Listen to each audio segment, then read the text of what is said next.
আসসালামু আলাইকুম। আমরা এখন যাচ্ছি আয়নাগরে। দেখা যাক আমাদের স্বৈরাচার সরকার কি আয়নাগর আমাদের নিরুপায় মাজলুমদের জন্য তৈরি করেছে। চলে আসুন আমার সঙ্গে, আমি আপনাদেরকে দেখাচ্ছি।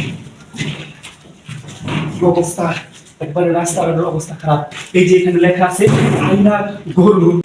অবশেষে চলে আসলাম আমাদের আয়না গরুতে। এই দেখেন এখানে কি আয়না গরু লিখছে না গড় লিখছে? আহা মূর্খর দল, তোরা সারা জীবন পড়াশোনা না করে চাস্তো ভাই খালাতো ভাইদেরকে এই সমস্ত পদে নিয়ে দেখ কি লিখছে। ডিবি অফিসারের এই যে বানান দেখেন, আয়না গরু। ওকে, দেখা যাক আয়না গরুতে কি আছে। অবশেষে চলে আসলাম, দেখি আয়না গরুতে কি আছে। আরে এইটা কি? আমাকে মারবেন না, আমাকে মারবেন না, আমাকে মারবেন না, আমাকে মারবেন না। আমি তোমাকে মারতে আসছি না। আরে এই শুনো, মারতে আসছি না। এই আমাকে মারবেন না, মারতে আসছি না। চোখ খুলো, চোখ খুলো। এই অবস্থাটা খুব খারাপ, এটা পড়ে যাচ্ছে। এই মাছ যাচ্ছে না। দেখি আমার কাছে এই মুহূর্তে কিচ্ছু নাই। এটা আমার কাছে একটা স্পিড ছিল, আমি এটা খাওয়ার জন্য আনছিলাম। এটা কি? এটা খাও, এটা ভালো জিনিস, এটা অন্য কিছু না। তোমাকে এই নেও, এটা নেও, এটা আমার কাছে এই মুহূর্তে পানি নাই, স্পিডটা খাই না। এটার মধ্যে কি ওষুধ মিশানো আছে? ওই যে ওই মানুষ ওইখানে পড়ে যায়। না না না না না, এই যে এইদিকে হাত পা কাঁপতেছে। প্রিয় দর্শক দেখেন, এই যে হাত পা একবারে কাঁপতেছে। আর এগুলো কি পোশাক পরানো হয়েছে? এগুলো কি? দেখেন এখানে কি সমস্ত পোশাক পরানো হয়েছে। ওদেরকে মেরে যে কঙ্কাল বানানো হয়, এই সমস্ত পোশাক পরিধান করিয়ে তারপর এখানে রাখা হয়েছে। এটা খাও, এটা পিওর একটা স্পিরিট। আমরা যে খাইতাম, এই লোকটার স্মৃতিশক্তি নষ্ট হয়ে যাচ্ছে। দেখতে শিক্ষিত শিক্ষিত ওকে আমি বাহিরে নিচ্ছি। আপনি পানিটা খাও, একটু পানি। উঠো উঠো, আমার সাথে আসো। এদিকে আসো, এদিকে উঠো। হ্যাঁ, এদিকে আসো, এদিকে আসো, আস্তে আস্তে আসো। পানি খাও। চেহারা অবস্থা করে সেটা কি? এই দেখেন প্রদর্শক, আমরা এই মুহূর্তে আছি। এই যে দেখেন এখানে লেখাটা অবশ্যই আপনার পড়বেন। এখানে লেখা আছে আয়না গরু। আসলে এই যে গরুর দলগল সারা জীবন পড়াশোনা না করে চাকরি যে নিয়েছে, তাদের এই চাকরি নেওয়াতে আমাদের কত মাজলুম ভাইয়ের যে কি ক্ষতি হচ্ছে দেখেন আপনি। ভাই আসলে আমি তোমার পরিচয়টা জানতে চাচ্ছি। তুমি এখানে কতদিন ধরে আছো? আমি এখানে প্রায় 34 দিন হবে। 36 দিন ধরে এখানে? এক বছর 34 দিন হবে। এই যে স্মৃতিশক্তি পর্যন্ত নষ্ট হয়ে গেছে। 1 বছর 36 দিন পর্যন্ত এখানে বন্দী। কোন মামলা এখানে এনেছিল ওরা? স্বৈরাচার দলগুলো কোন মামলা এনেছিল? আমাকে ওরা বলেছিল আমি নাকি শিবির করি। উফু ভাই দেখেন, এইভাবে প্রত্যেকটা মাদ্রাসার স্টুডেন্ট, কলেজের স্টুডেন্টদের কাছে একটি অপবাদ পেয়েছে, শিবির আর না হয় জঙ্গি।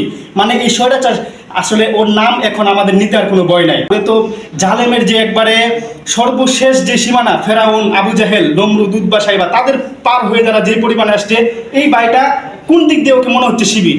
ওরে যদি আমরা ছাত্রলীগে বলি তারপরে ভুল হবে না, কিন্তু এই ভাইটাকে করেছে কি? ভাই আপনার উপর কি কি নির্যাতন হতো আপনি বলতে পারেন? আমরা অবশ্যই মিডিয়াগুলো আমাদের আপনার সাথে আছে।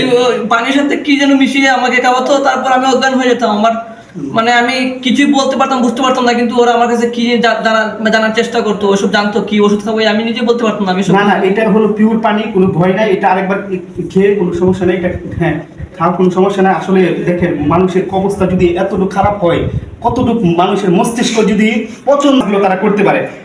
তো আমরা বলবো যে আপনারা যারা ভিডিও করতেছেন দেখেন, এই সমস্ত মানুষদের জন্য আজকে এই অবস্থা। এই আচ্ছা, আপনার উপর কি কি নির্যাতন করা হতো? এই যে পানির মধ্যে কি যেন মিশানো হতো, খাওয়িয়ে তারপর আপনার উপর নির্যাতন চালাতো, আপনি কিছু বলতে পারতেন না? আমি কিছু বলতে পারতাম না, কারণ আমি থাকতাম ক্ষুধার্ত। আমি ক্ষুধার্ত, বেশি ক্ষুধার্ত থাকার জন্য আমি মানে আমাকে যা দিত আমি তাই খেতাম। ওহো, দেখছেন ভাই, আপনার নামটা কি মনে আছে? আপনার স্মরণ আছে? আমার নামটা হাবিব। হাবিব? ভাইয়ের নামটা হাবিব। ভাই অবশেষে আমরা যেটা জিজ্ঞাসা করতে চাচ্ছি, আপনার উপর কি পরিমাণ কিভাবে নির্যাতন করতে একটু আমাদেরকে বলেন, আমরা এর পদক্ষেপ অবশ্যই নিব। শুধু আমাকে না, আমার সাথে আরো অনেকে ছিল। যেমন কয়জন ছিল? আমার সাথে প্রায় 15 জন হবে ছিল আমার সাথে। ও, তাহলে সবাই কি ঢাকা বিশ্ববিদ্যালয় নাকি নানান কলেজের সবাই? নানান কলেজের সবাই নানান কলেজের সবাইকে এক একজনকে এক এক জায়গায় নিয়ে যেত। আমাকে আমার সাথে 2 দিন আগে আমার সাথে 5 জন লোক ছিল, এখন ওরা কেউ নেই। এখন শুধু আমি একা, ওদেরকে অন্য জায়গায় নিয়ে গেছি। আচ্ছা, তাহলে আমরা যেহেতু আপনার সাথে যোগাযোগ করছি, আপনার উপর কি পরিমাণ নির্যাতন করা হতো একটু বলবেন? আপনাকে কিভাবে তারা মারধর করতে একটু বলেন আমাদেরকে। ডিবি হারুন আছে না, হ্যাঁ, ডিবি হারুন, ও তো পলাতক। হারুন ওর সহপাঠীকে নিয়ে ও আমাকে মারতো, অনেক এটা করতো, আমাকে অনেক জ্বালা যন্ত্রণা দিত আমাকে। আর ওর সাথে থাকতো ওর ছাত্রলীগ পার্টিকেল থাকতো, ছাত্রলীগের চাপানি থাকতো এদিকে। তো আসলে দেখেন কতটুকু নির্মম ভাবে একটা মানুষকে মারলে সে মিডিয়ার সামনে ভাবে জবানবন্দি দেয়। আমি যতটুকু বুঝতে পারছি আসলে তার কথা বলতে অনেক কষ্ট হচ্ছে। ভিডিওটা এখানে শেষ করলাম। আমরা অবশ্যই পরবর্তীতে আবার সাক্ষাৎকারে এই যে মূর্খের দল, এখানে আপনারা একটু ভিডিও করেন। এই মূর্খের দলটা আয়না গড় লিখতে গিয়ে তারা আয়না গরু লিখছে। এই গরুর দল, এই জাহেলের দল, মূর্খের দল, এদের কাছ থেকে আমরা কি আশা করতে পারি? এই যে এই গড়টার নামটাও ঠিকভাবে লিখতে পারে না, এরা নাকি আবার সমাজ পরিচালনা করবে। প্রিয় দর্শক, আমাদের এই ভাইটাকে অবশ্যই সবাই শেয়ার করে দিবেন, যেন ভাইটার পরিচয় আমরা অবশ্যই খুঁজে পেয়েছি এবং তাকে আমরা কি অবস্থায় পেলাম এটা শুধু আপনারা দেখতেই পারলেন।